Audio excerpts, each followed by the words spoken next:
Hello, welcome to pot కవర్లో. నా పేరు కృష్ణ. చేరిన యూఎస్ ఇరాన్ వార్ ఏదైతే పాజ్లోకి వెళ్ళిందో దాని కారణాలు అన్వేషించడానికి ప్రయత్నిద్దాం. నెంబర్ 1 ఏంటంటే, ఒకటి ఏదైతే టైం బయింగ్ టాక్టిక్ అని ఇరాన్ ఏదైతే చెప్తుందో దాంట్లో నిజాలు ఎంతవరకు ఉన్నాయి.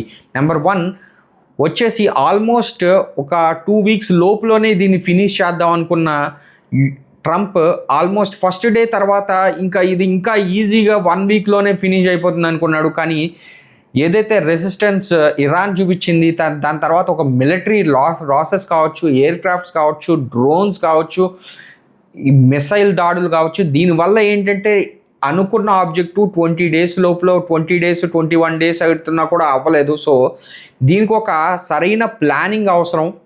మేబీ గ్రౌండ్ ఇన్వేజన్ కూడా చేయవలసిన అవసరం వస్తుందేమో అనేది, దానికి ఒక పాజ్ తీసుకుని ఉండొచ్చు, దానికి ప్లాన్ చేసుకుని రావచ్చు అనే ఒక ఐడియా కూడా ఉంది. So this could be one reason. Number 1